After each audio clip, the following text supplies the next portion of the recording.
Hi everyone, I hope you've had a good week. It has been a more settled week weather-wise here at Cloudberry Flowers. We've had a bit of rain, but not all the time. It's been fairly warm throughout the day and it's been dry enough that I can cut flowers without being outside in the torrential downpour, so that's been really good.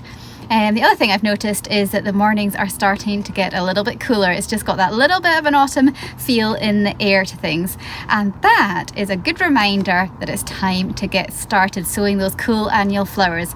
So this is a smaller video this week. It's just a reminder really that if you haven't started sowing any of those hardy cool annuals yet for flowers next year, or perennial seeds as well, then this is the time to start doing it now. It's the very end of August, coming up to the beginning of September, a great time to get these going. And I've got a couple of videos from the last couple of years that I've done on how I've sown the cool flowers, and you can see the whole process and everything that I have been doing by looking at those videos. So I didn't want to rehash them this year. I just thought I'd point you in that direction instead, and you can have a look at those at your leisure. We'll have a look in a minute in the greenhouse and just see what kind of hardy annuals I've got going already this year.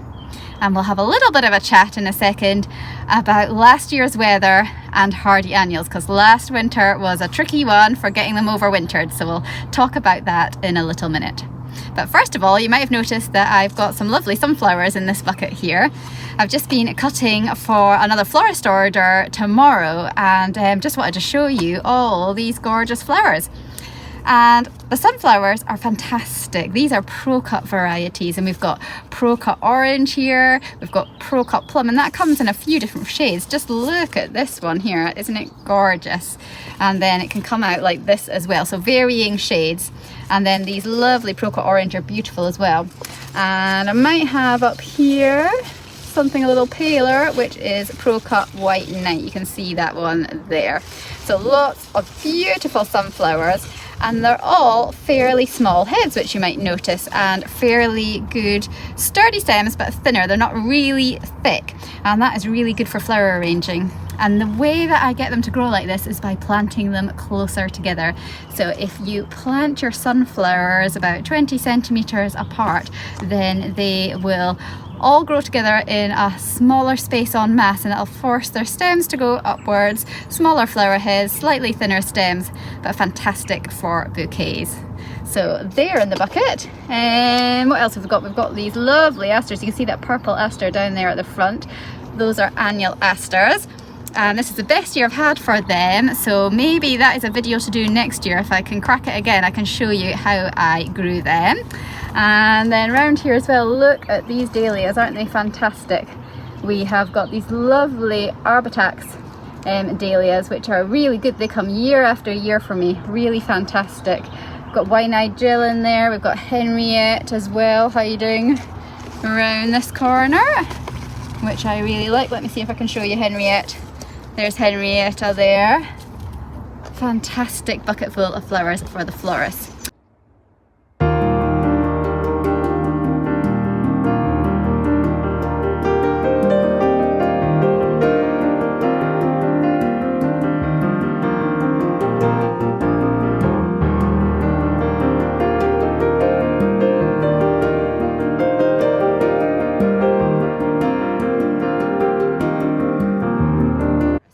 But now let's go in the greenhouse and we are going to have a little look at what I've got on the go there. So greenhouse update here, these are my hardy annual seed trays, and I started them last week, so I'm just going to lift the domes off in a minute and see if anything has germinated. And these are what are going to be giving me my first annuals in around late May next year, and they should be really nice, strong, sturdy plants with lots of flowers if I can get them overwintered. And that's going to be the tricky thing, because we had such harsh weather conditions in December last year that a lot of my hardy annuals died. But I decided we are going to have another shot at it this year. I'm not going to grow quite as many, but I am going to grow a few, because they were by far the best of the hardy annuals that I had this year. The ones that I grow and sow from seed from February onwards are always good, but they're never as strong plants and never have quite as many flowers on them. So let's go and have a look under the domes and see what we have got going on here. So in this one I have got some scabious. I don't see anything there yet coming through for that. But over here we've got some rose corncockles. And this year I've decided to grow the rose and white varieties, but not the purple ones so much. I really loved the rose and white ones this year, and they were really good for adding to bouquets. But we're going to have a year off the darker purple ones because I didn't use them quite as much. Nothing over here on the white cornflowers yet. I can just start to see some Gypsophila coming through here. You can just see them over here maybe. Just there, and these were all surface sown because they need light to germinate. Nothing in the Nigella section yet, so we'll wait a few more days for that. Acacia the Pearl, that is a perennial. I am growing that from seed just now, and it's surface sown as well because it likes light to germinate, and you can just start to see that there's some coming through here, which is great. No Ami yet, so again that's like the Nigella, so it's going to take a little longer than a week to germinate. Always one of the quickest to germinate. That's some of the pink cornflowers coming through, and we've got some blue ones over here in this section of the seed tray as well. Snapdragons are surface sown, but as of yet have to appear, so we'll wait a bit longer for that. And Daucus as well, we haven't got any of them coming through either yet. One of the great things about sowing seeds at this time of year is that you don't need any heat to get them germinating, so it's really quite easy. No heated propagating beds involved at all, and they do germinate pretty quickly in the warmth of the greenhouse. So if you haven't started already, now is a great time to be thinking about sowing those hardy annuals for next year. And the domes will be able to come off the seed trays here that have got some germination going on, but we will keep the domes on the ones that haven't. Might need juggling the seed trays around a little bit so the ungerminated seed trays are together under the domes, and the ones that have germinated will put out on their own. So I'm just checking back a few days later, and this is 13 days now since I've sown the seeds, and we've now got some Daucus, which you can see here. That hadn't germinated after a week, but it has after 13 days. I can just start to see some little snapdragons over here appearing too on the surface, so that's after 13 days too. Nothing with the Arlea yet, but that quite often does take its time, so we'll just wait and see next week for those.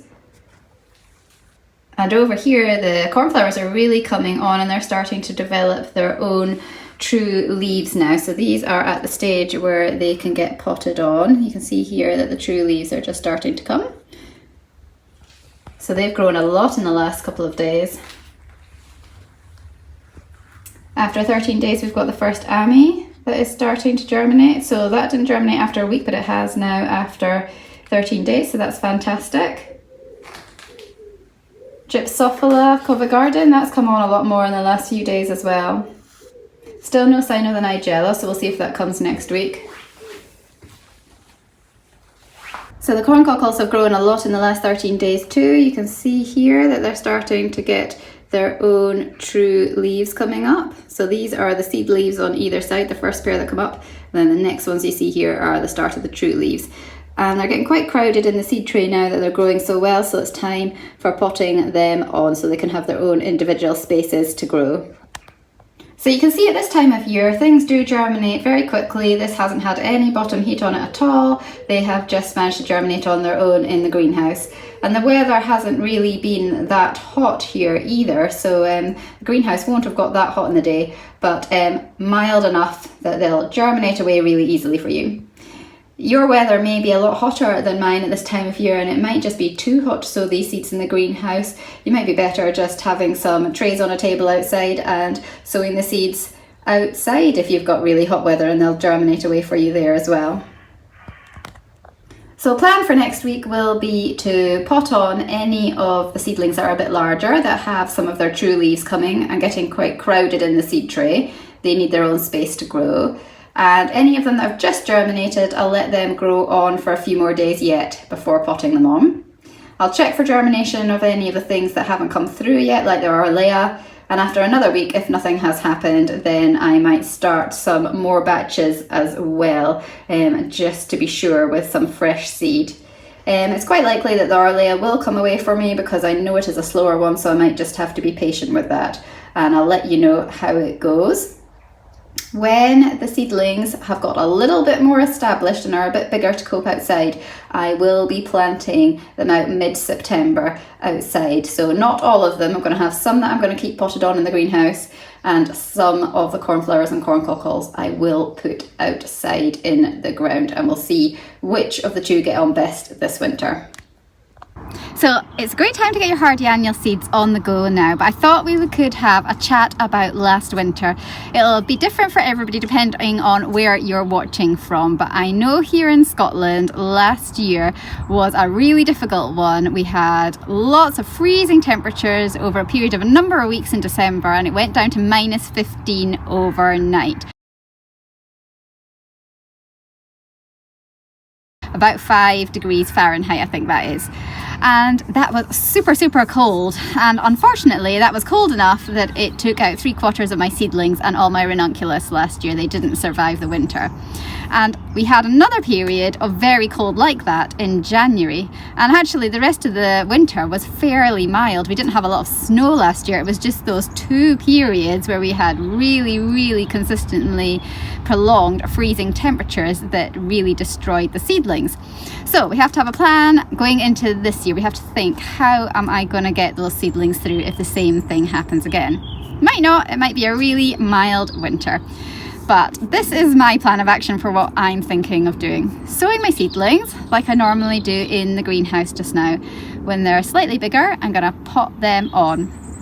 I might put a few outside in the beds, because interestingly enough, last year I lost pretty much everything in the greenhouse, but some of the things in the flower beds that had self-seeded, so we had some things like Orlea, we had some cornflowers and some corn cockles, they actually survived that -15 degrees outside. And I don't know whether that's because it got colder in the greenhouse, or whether the soil and the level of freezingness in the soil wasn't as great as that in the smaller pots where the seedlings had been in the greenhouse. But it definitely was the case that things survive better outside. So some are getting planted out. So I'll wait until they're little seedlings that have some of their true leaves coming, and then they'll go out in September, while the soil is still warm enough that they can get established and their roots can go down. So as well as some going in the beds outside, I am going to hedge my bets and keep some in the greenhouse too, but I am going to take a closer look at the temperatures this year. So normally when it gets down to about -1 degree Celsius, around about 30 Fahrenheit, I think that is, overnight, I will cover my seedlings in the greenhouse with horticultural fleece. And I use slightly heavier 30-gram variety of fleece because I find it lasts longer and doesn't rip. But it also just keeps the temperature a little bit warmer for those seedlings. So around that temperature -1, I will cover the seedlings overnight. When the temperature lifts, if it does in the daytime, I will take the fleece off, and I will keep putting it on as the temperature dips to freezing. If we start getting to below -5 degrees Celsius, then I am going to take my seedlings indoors into the house. Because I think it was around about -5, -8 that my seedlings were not surviving outside in the greenhouse last year. So that is going to be my cutoff. If there's a forecast that's looking like it's getting more like -4, -5, seedlings are going indoors just for that cold period, because I know it won't last that long. It'll be a few nights, a few weeks at absolute most, and then the seedlings can come back outside again. And what I did last time with some seedlings that I had taken indoors was I put them outside in the daytime and brought them into the house at night time, and they were fine like that. I did that in that second freeze when I learnt from the December one that most things had gone. I had about 1/4 of my seedlings left, and that second big freeze we had, I took them inside in the really cold days. So they managed to get through the winter from doing that. So that's my plan of action. Keep them in the greenhouse, put some outside in the beds that are the hardy annuals, like the cornflowers, the corn cockles, Orlea, that I know will do well out there. Watch the forecast like a hawk and just see what it does overnight. -1 to about -3, they'll get covered in horticultural fleece overnight. -4, -5 or anything lower, then the seedlings are coming in the house overnight for those time periods. And we'll see how we get on this year and if we can get the whole lot through the winter. And planting out time is normally around March for me, with a period of hardening off beforehand. But you can find out more about that from my previous videos. I've got some on planting and sowing cool flower seeds, and I've got some on hardening off and also protecting plants with horticultural fleece as well. There's a video on that too. So just have a troll through the channel and see what you can find that'll help you over the coming months. I think I've got room at the end of this video just to put two videos up on the clips that you can click onto. So I'll put some of my cool flower ones up there for you just now, so you can go and check those out. And good luck sowing your seedlings. It's fantastic at the time of year. So warm that they just germinate just like that, and then you can get them potted on and growing away and putting down those fantastic roots that will get them through the winter time.